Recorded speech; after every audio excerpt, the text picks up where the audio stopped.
The New York Knicks have been etched into the stone of NBA and basketball history, being one of the few teams to have some of the most rich backstories and narratives to be told that will stand the test of time.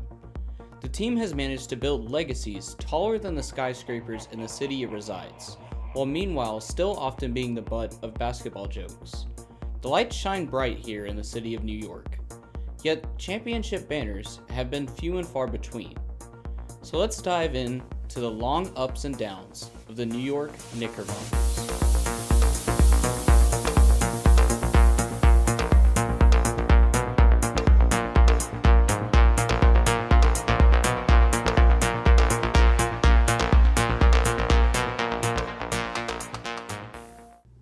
For those of you that have seen my Raptors timeline, the Knicks were one of the very first teams in the NBA, after originally being founded by Ned Irish and being in the BAA, and it was one of the first winners as well, winning against the Toronto Huskies in the NBA's inaugural game on November 1st, 1946.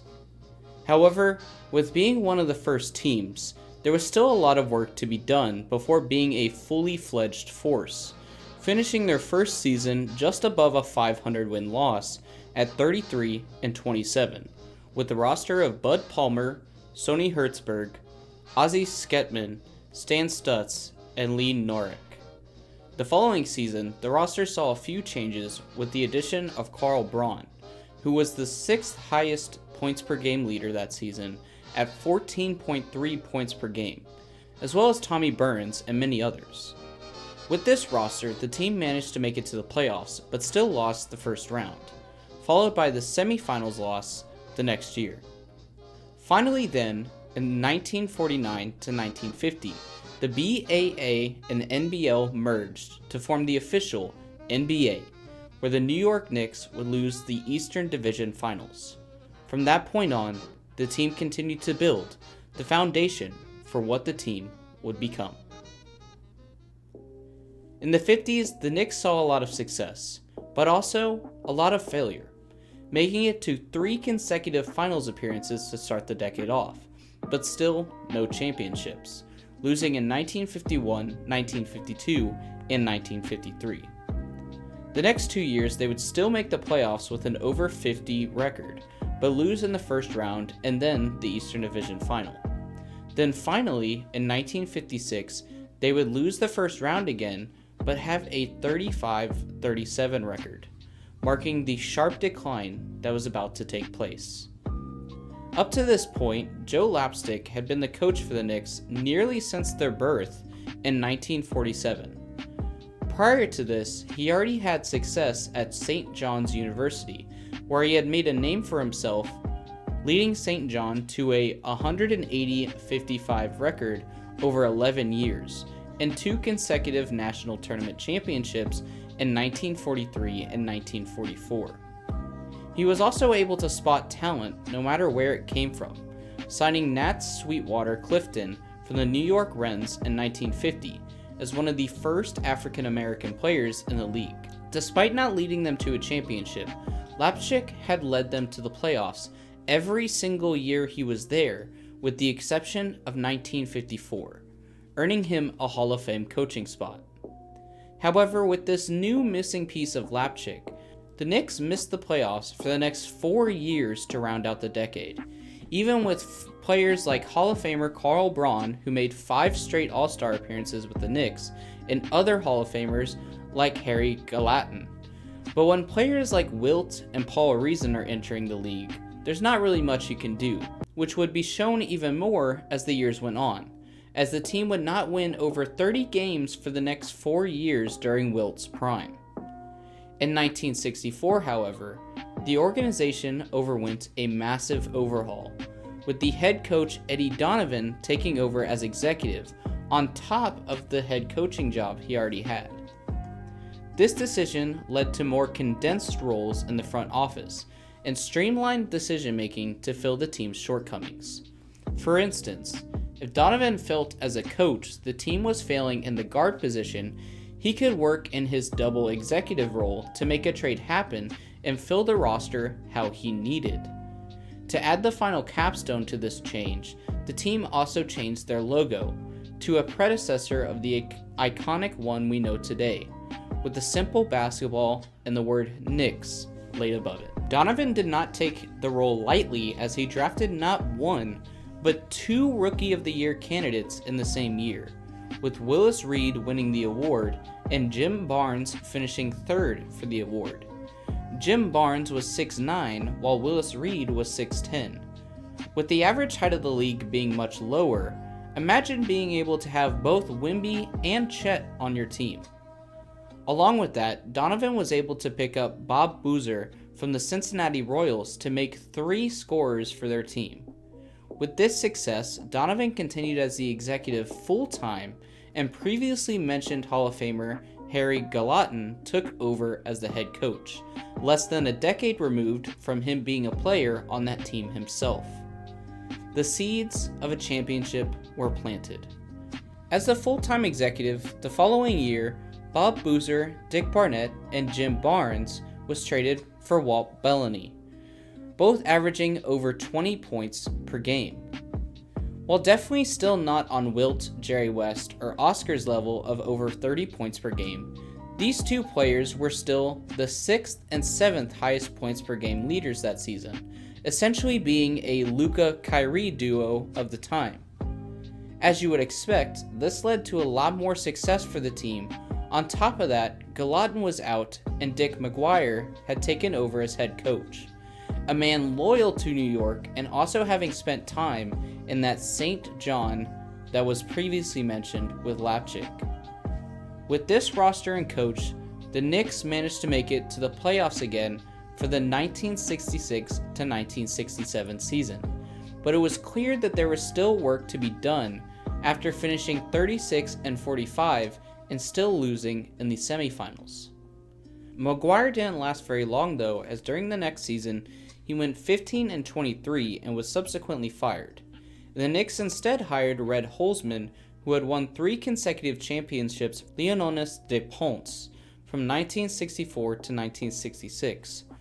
With Red, the team went 28-16, a huge change from the previous record, but still having to scrub off the blemishes that were left by McGuire. The team finished 42-39 and would lose the semifinals yet again to the 76ers. The 1968-1969 season would be one of the biggest in Knicks history. Red was able to coach the full season, and they picked up another Hall of Famer in Dev DeBusschere, as well as legendary Walt Frazier. And biggest of all, the Madison Square Garden would become the Garden we know today, being an icon for sports everywhere. With the additions, the team was able to go 54-28, sweeping in the semifinals before losing in the finals 2-4 against the Celtics. But to make this much progress and go this far showed that a championship was right there within their grasp. Going into the 1969-1970 season, a similar approach was taken as before, where Red was both executive and coach. Red's style of coaching and play would lay the foundation for what basketball would become for decades. Red's philosophy was that basketball was a team sport and should be played as such. Rather than forcing a contested shot with your best player, look for who else may be open, and look for who has the best shot. Face and defeat the Lakers for the title in 5 games. That's the story. The New York Knicks have defeated the Los Angeles Lakers, and they race off the court with the 1973 World Championship. It was the crowning achievement for a franchise that had never won a championship prior to hiring Red Holzman as coach. In my mind, there has never been a greater team than the group that Red Holzman put on the basketball floor. Back outside to Bradley. Red Holzman is a giant in this town. This simple rule would lead to some of the greatest teams and dynasties, such as the 2004 Pistons, the Showtime Lakers, the 1986 Celtics, and the 2014 Spurs, as well as make a notable impression on a specific player in the lineup, who would also use this strategy to become one of the greatest coaches of all time, Phil Jackson. As for the Knicks themselves, this season the seeds would start to show their full growth. With the combination of Willis Reed, Walt Frazier, Dick Barnett, Dave DeBusschere, Bill Bradley, and other supporting role players, the team was firing on all cylinders, even Bill Bradley. Despite being perceived as the weak link and originally a third-string guard, he would be put in the starting lineup and average 14 points and 10 rebounds a game, and would be an all-star just 2 years later, as well as be in the MVP ladder. The team went an incredible 60-22 record, narrowly escaping the Baltimore Bullets in 7 games, followed by a Game 5 win against the Bucks, and finally a Game 7 win against the Lakers, resulting in the Knicks' first ever championship banner, and cementing Red's spot as a legend for the Knicks and the game of basketball as a whole. The following year, the Knicks rode their success, but dropped a bit, as they only finished 52-30 and lost to the Bullets that they narrowly escaped last year, as the Bullets themselves were on their own upward slope to a championship that I did a video on as well. In 1971 to 1972, the downward slope continued as they only went 48-34, and they lost the finals to the Lakers.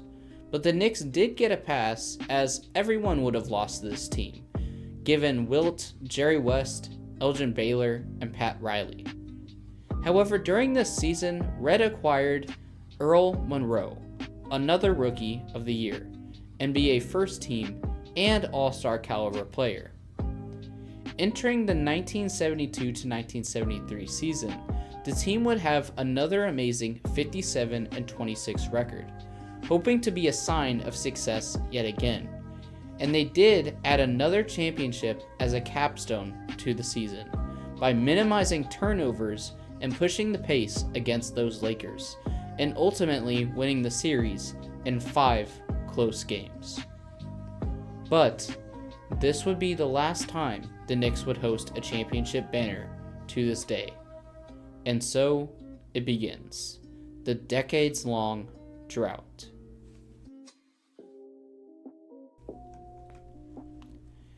The next several years of the Knicks franchise can basically be summed up as the following. Let's go gambling! Aw, dang it! Aw, dang it! Aw, dang it! Aw, dang it! Aw, dang it! Aw, dang it! Aw, dang it! Aw. Going into the later 70s following the championship, many of the players on the championship roster were going into their 30s if they weren't already in their 30s.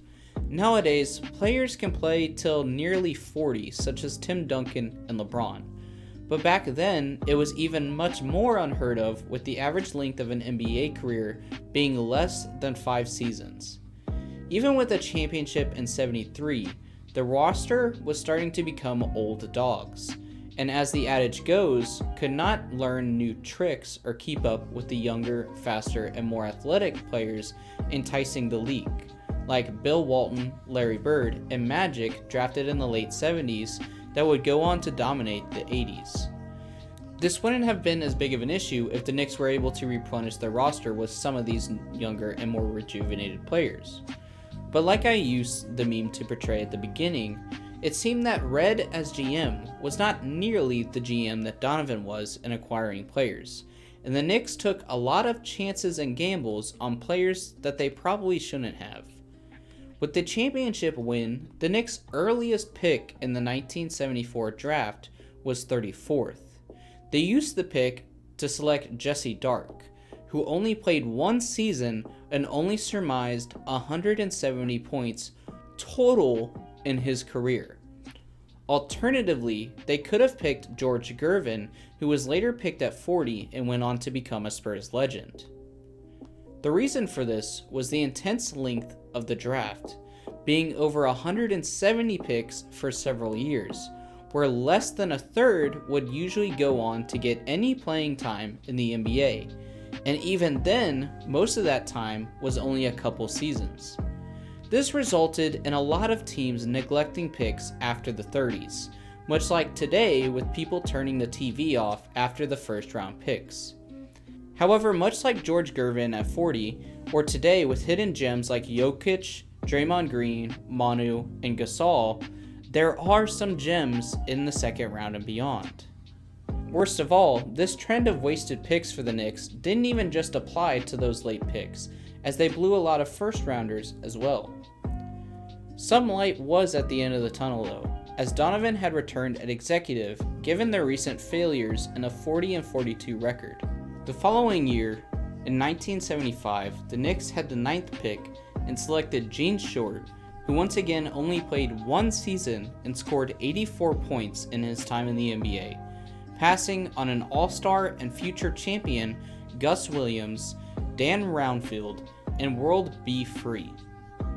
The team went 38-44 with Spencer Haywood and Earl Monroe essentially having to carry the team.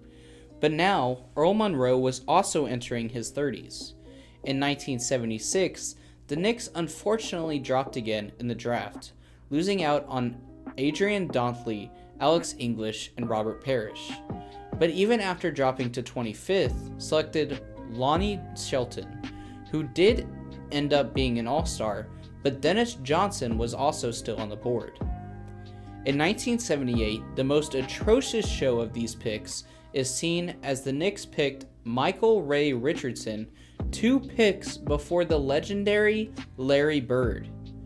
They still had a few good years like Bernard King leading them to the playoffs again in 82 and 83, but the age was getting to the players as previously described.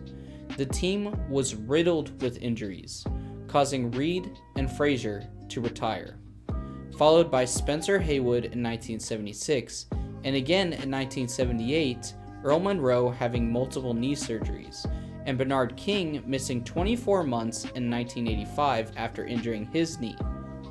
The Knicks would continue to have bad luck in the draft, most notably in 1984, a draft filled with Hall of Famers and some of the greatest players to ever touch a basketball. But what pick did the Knicks get? 64th. However, that would soon change entering 1985. Going into 1985, the NBA had devised a new system. Rather than coin flips and the chaotic system the NBA had to order picks before, the teams that had missed the playoffs would be entered into a machine that would spin envelopes in order to shuffle them like cards. Then, the envelopes would be pushed out like bingo in order to randomly determine the order. Now, there is a lot of controversy and conspiracy surrounding the first year of the draft lottery, suspecting that due to the Knicks' failures previously covered, that David Stern did this in an effort to save the Knicks and add entertainment to the league. Regardless, the Knicks ended up victorious in the new lottery system and acquired the first pick in the 1985 draft. With this pick, they maximized it to its potential, with once again a former player, Dave DeBusschere, taking the role of executive. The Knicks selected Patrick Ewing, who was an instant success, leading the team in points his first year and starting in all 50 games he played and winning Rookie of the Year. Patrick Ewing played 15 of his 17 NBA seasons with the Knicks, in which 11 he was an All-Star, and many others were scattered with MVP and Defensive Player of the Year candidates. But if Ewing is decorated with so many awards, how is it that the Knicks still have yet to win a championship in over 50 years? Well, once again, the short answer is injuries in the draft. Even with Patrick Ewing, the team had no supporters to help him, leading to a 23-59 season to start off Ewing's career. In the following draft, the Knicks passed up on Dennis Rodman, Del Curry, and Ron Harper for Kenny Walker, who averaged only 7 points in his career. After that failure, the team decided that it was time for another front office change, appointing Gordon Sterling as executive and Hobie Brown Hobie? Look at that, another one. I love how many different variations of you guys there. I mean, like Paul, big stepper. Yeah, man. what's... Alright, my name's Obi Brown. I was bitten by. Would it be lots enough? Yeah, man. Excuse me, Hubie Brown as their new head coach. In this 1986 season with a new head coach, Bernard King had returned, hoping to be a missing piece this team needed. However, Hubie would start the season on a 4-12 record and was subsequently fired in the place of Bob Hill. Immediately after, Ewing and King would both be injured once again, leading to the Knicks' top 2 scorers being out and King only playing 6 total games that season. Despite all of that, the season was still an improvement. Well, at least by one single game, finishing 24-58. In 1987, the Knicks decided to go back to their roots, drafting from their old reliable college that has given them coaches, players, and more, drafting Mark Jackson from St. John University. This paid dividends, as Mark Jackson won Rookie of the Year like many other former Knicks players. In his first season, Mark finished 3rd in scoring for the team, and helped lead them to yet another playoff berth and a 38-44 record, only to then be eliminated in the first round. Despite the rise in success, the team was now a decade and a half removed from a championship, and once again changed executives to Al Bianchi and coaches to Rick Pitino. Now, one major reason I'm addressing each coaching change is for the same reason I addressed it in my Pistons video. Having a bad coach can destroy a team, but having too high of coaching turnover can ultimately be just as bad, if not worse.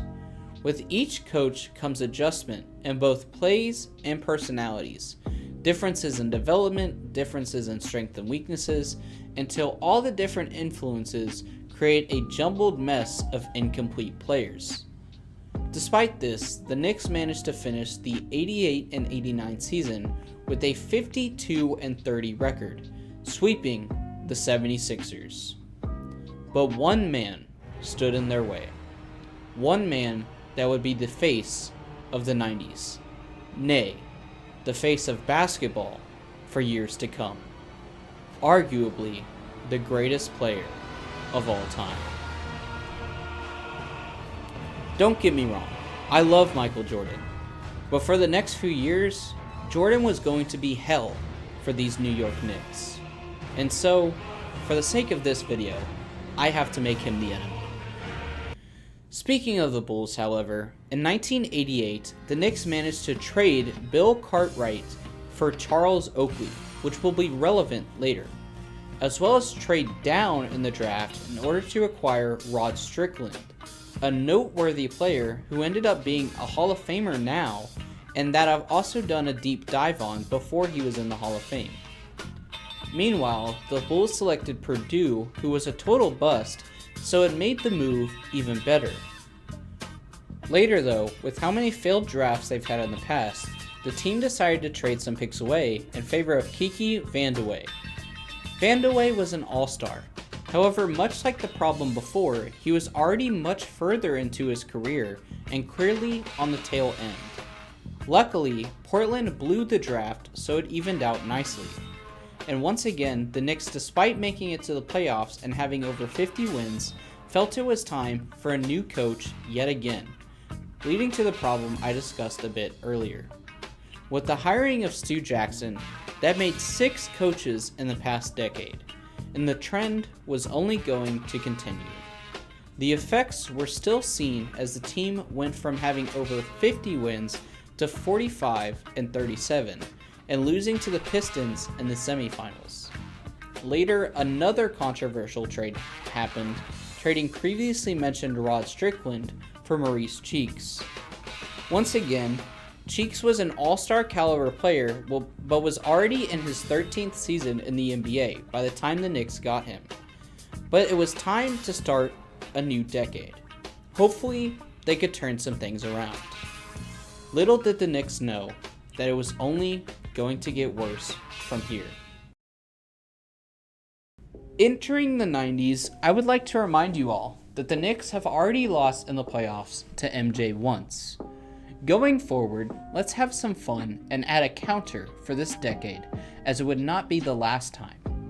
To start the decade off, the coach was once again replaced with John McLeod and GM changed to Dave Checketts.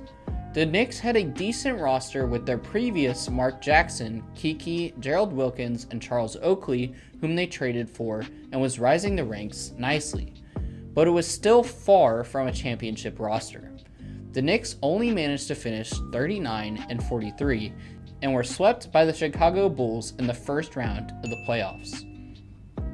Following the loss, Ernie Grunfeld took over as GM.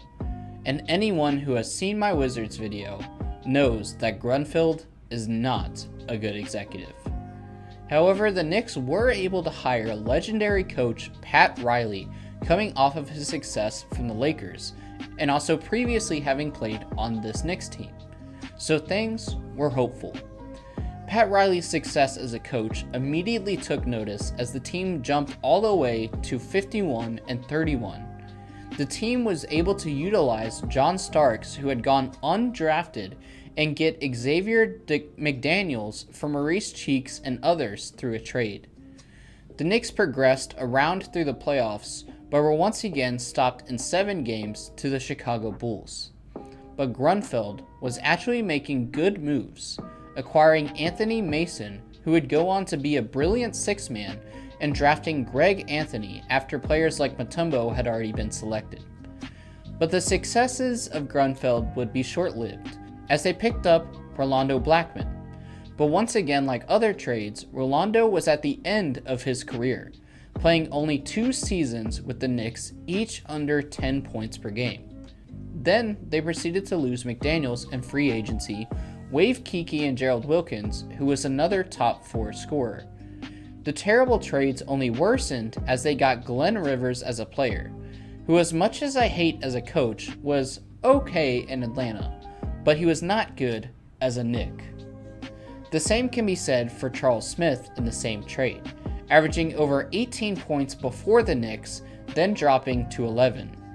Bo Kimball was the final person in the trade who was borderline irrelevant, averaging only 3.7 points per game for the Knicks before retiring after only 3 years in the NBA. All this for Mark Jackson, who again was a great performer for the Knicks. At this point, if you had tried to convince me that Grunfeld was a mole hired by a third party to go in and destroy teams from the inside, I'd be inclined to believe you. However, even with the terrible moves, Pat Riley led the team to an incredible 60-22 record and all the way to the Eastern Conference Finals. Hope was starting to show for another championship run. The fans and the analysts even said that they were the favorites to win the title, going up 2 games to the Bulls. That was until MJ went on to win the next 4 and send them home in 6. And one player took the most heat, as Charles Smith missed 4 consecutive layups in order to seal the Game 5 win for the Bulls, known as one of the worst choking jobs of all time. Grunfeld then traded for Derek Fisher, yet another player that was past their prime. I think someone needs to tell Grunfeld that he's 5 years too late on practically every single trade that he makes. The following season was one of their best since the championship. The Knicks were able to put up a 57-25 record, beating the Nets and squeezing past their rival Bulls, however notably without Jordan that year, and squeeze past the Pacers and make it all the way finally to another finals appearance. 5 games into the finals, the Knicks were up 3-2. Only one more game was needed to get another championship and stop the 2-decade drought, and add to Pat Riley and Patrick Ewing's resume. During Game 5, the infamous Bronco chase was also happening, which might have been an omen for things to come. This back and forth series is best remembered though for Game 5 when O.J. Simpson interrupted the game, fleeing authorities in a model of car that I will not name because they have not sponsored this video. That same day, the World Cup kicked off in the US, and the American team actually managed to win a game against Colombia, partially thanks to an own goal, but hey, we'll take it. Oh, and some movie Elton John made about Lions came out during the series, but that's not sports. As the Knicks had to go back to Houston for Game 6. Houston put up a competitive fight at home and forced a Game 7.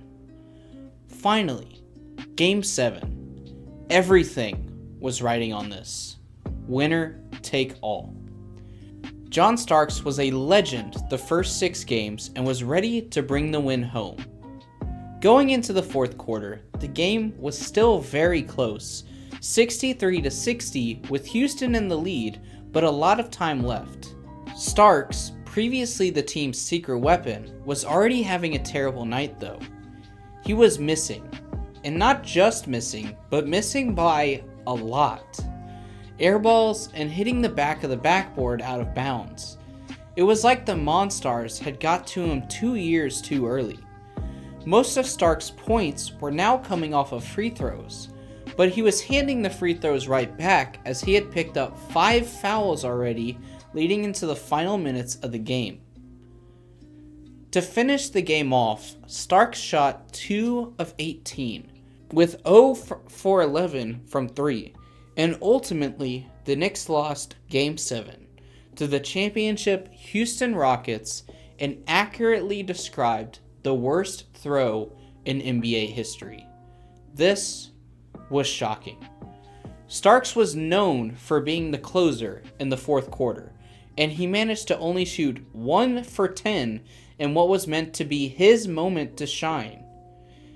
Despite being this undrafted prospect that was going to go on to beat all odds and being an absolute legend for the team, this is what he now would be known for.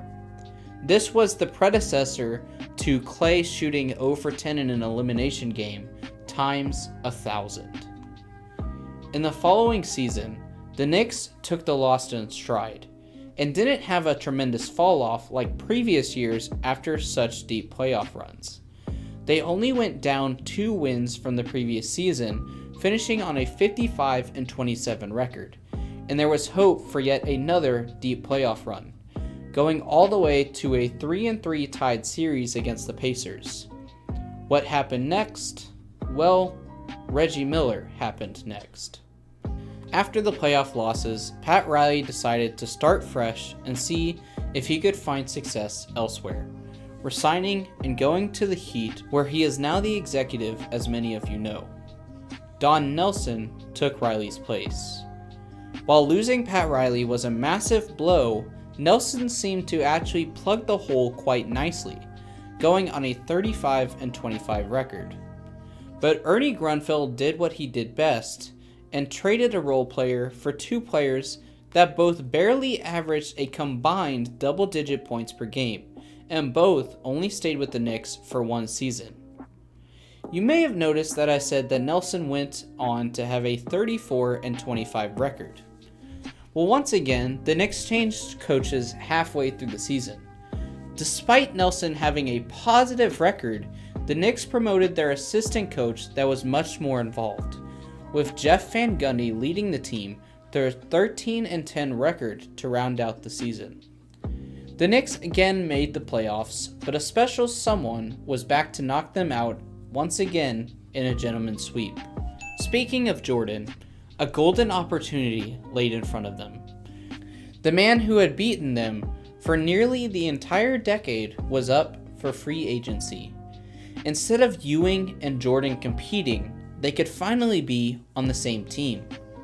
On top of that, Shaq was also available. Well, you all should know how this ended. The Knicks got neither of them, while Jordan stayed with the Bulls and Shaq went on to win multiple chips with Kobe. Van Gundy had made a name for himself the first year as head coach in 1997, finishing 57-25 and facing an old friend in the playoffs, starting the series with a tremendous 3-1 lead against the Pat Riley Heat. The Knicks could have taken this series had they not gotten into a fight the last few minutes of Game 5. With the Knicks not being able to stay on the bench, 5 Knicks, including Ewing, were suspended, while only 1 Miami player was suspended in the biggest league penalty in history. Well, until 2004, that is. As you may expect, without these key players, the Heat took Game 6, and now with the momentum tying the series 3-3, took the final game to win 4-3. However, even if the Knicks did manage to win this game, they would still have to face MJ once again in the next series, and we all know how that would probably go. After losing the playoffs now for 15 of the last 23 years, things started to return to the status quo. And by status quo, I mean injuries. Ewing injured his hand early in the 97-98 season, only playing 26 games, leading the team to nearly drop below 500 and only go 43-39, and once again losing the second round of the playoffs. To combat the injuries, Grunfeld actually traded for younger talent for once, except at the exact wrong time, as now the lockout season of 99 was happening, cutting the season to 50 games, hindering development and leading to a 27-23 record. When the season came back, the Knicks blew past the Heat, swept the Hawks, beat their other rival in the Pacers, and had to face another legendary team in the finals, the 19 basketball. Unfortunately, things only get worse from here. At the turn of the century, the Knicks were introduced to an interesting character that is still affecting Knicks operations to this day, James Dolan. No, I'm not going to sugarcoat this. Dolan is a nepotism baby. He's the cliche person you would see at an Ivy League frat house that says, "My dad's gonna sue you." Oh, you must be our new dorm mate. I'm Roger's Chapstick, heir to the Chapstick fortune. And this is Virgil MasterCard, heir to the MasterCard fortune. Oh, yes, how do you do, sir? And this is James Bottomtooth the Fourth. Oh, no. I'm Chris. Let me get those bags for you. Johan! And that attitude seems to be how he runs the team as well. James Dolan's father, Charles Dolan, was the CEO of Cablevision, which owned the Knicks and Madison Square Garden, which is how James became CEO and also inherited the Knicks and wealth, like a monarch bloodline. I said that Ernie Grunfeld was a terrible GM, and he was, but Dolan was going to keep this streak going if it meant hiring people that he liked, and people that kissed his first Christmas is this Christmas, 'cause it feels like the first Christmas. Literally half of the Knicks' problems came from this mother.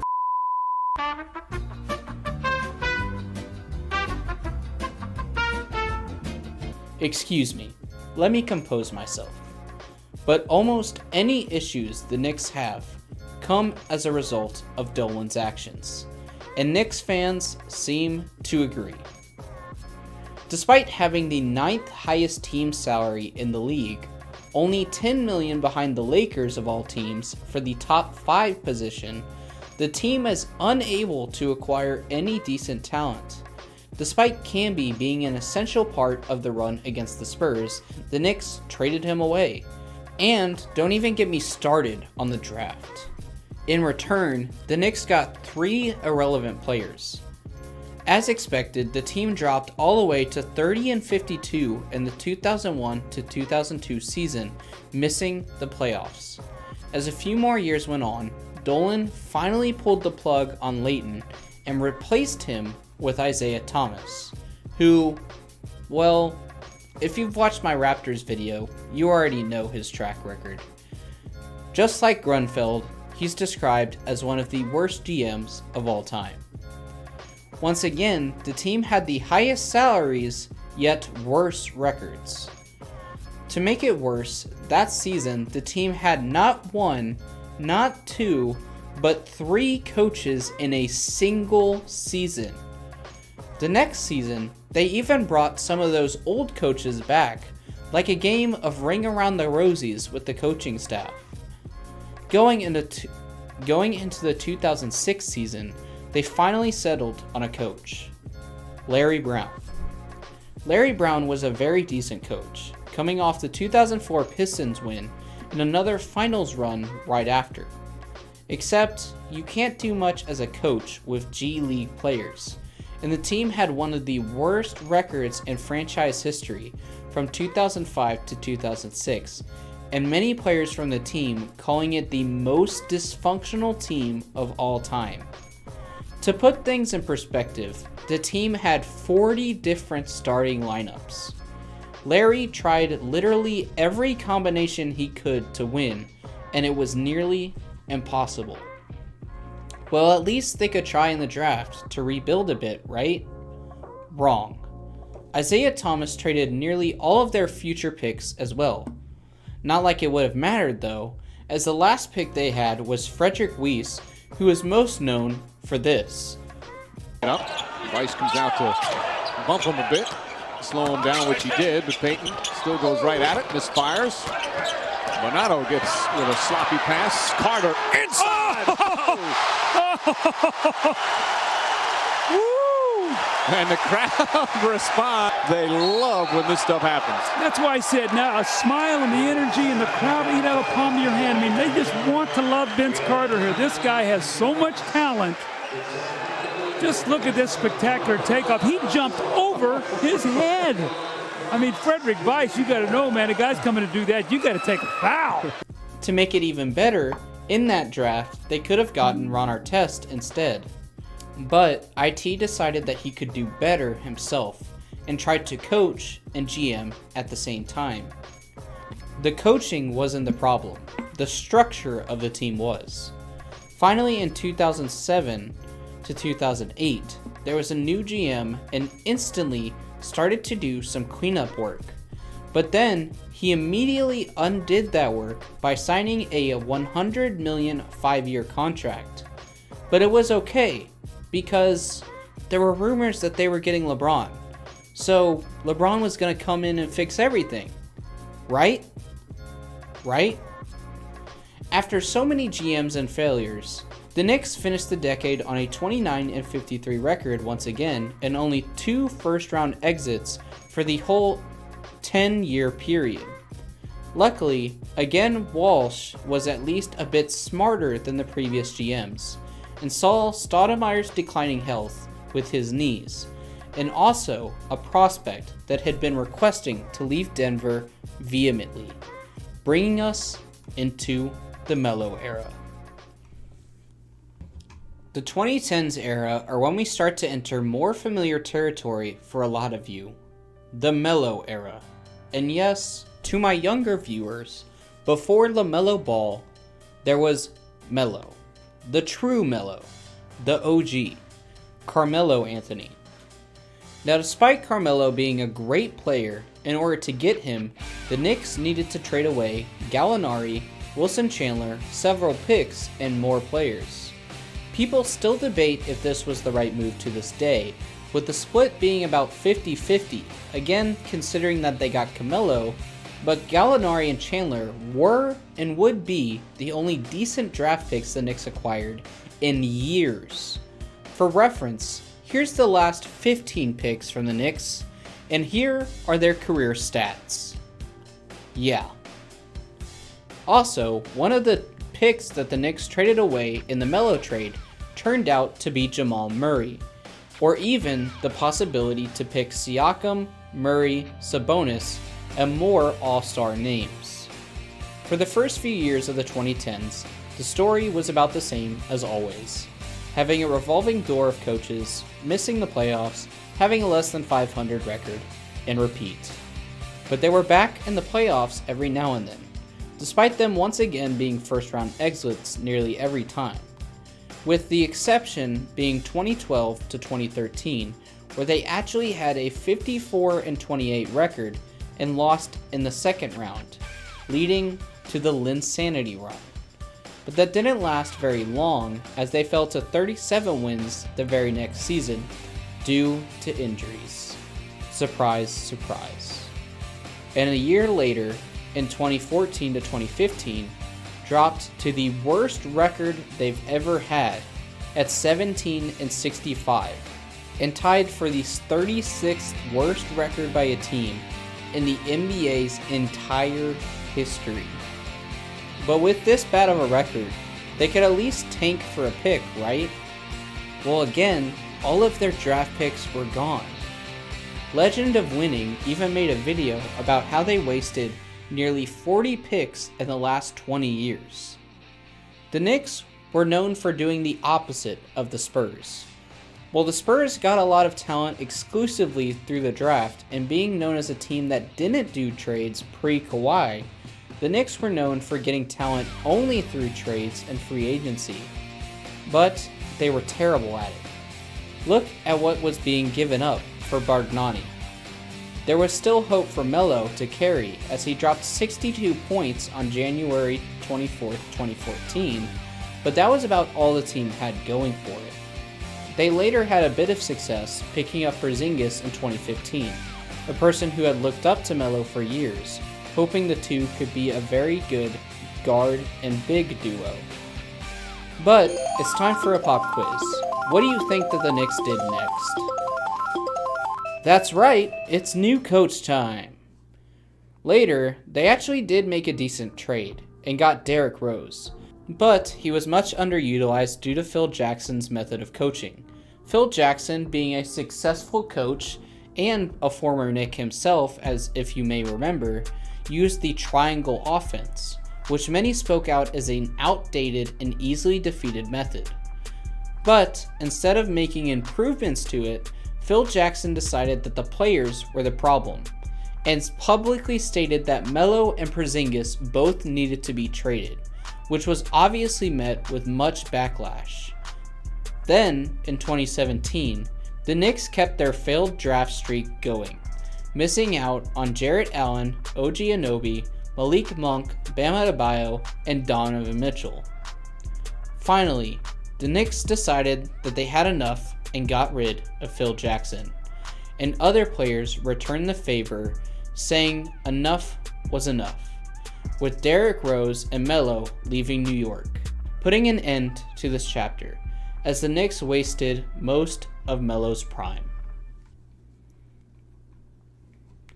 Having lost Melo, the team's best hope was now Porzingis, but he was riddled with injuries and then left for Dallas just a year later. The team had tied their worst record for yet another 17-65 season, tanking for the draft. The Knicks had hoped to get another number 1 pick and acquire one of the most hyped prospects of all time during 2019, Zion Williamson. And well, the third pick goes to the New York Knicks.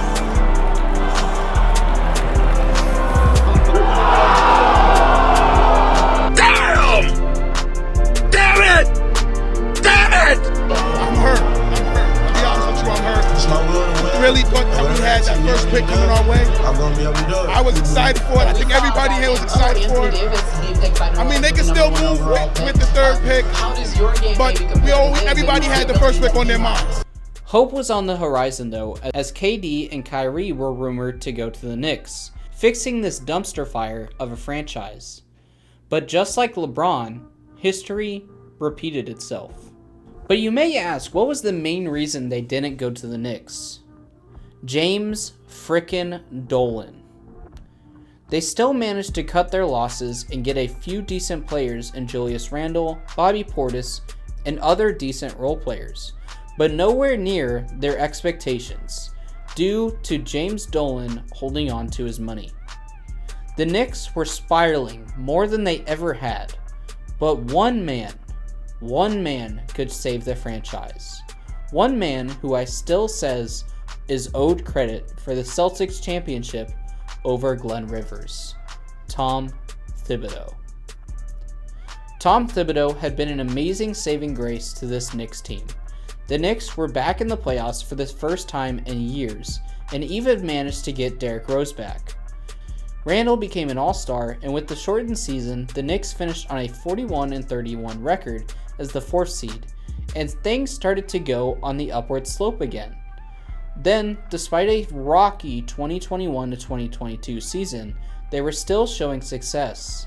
The Knicks also made the questionable decision to get Brunson for one of their picks again, but he grew to instantly be the second highest team scorer.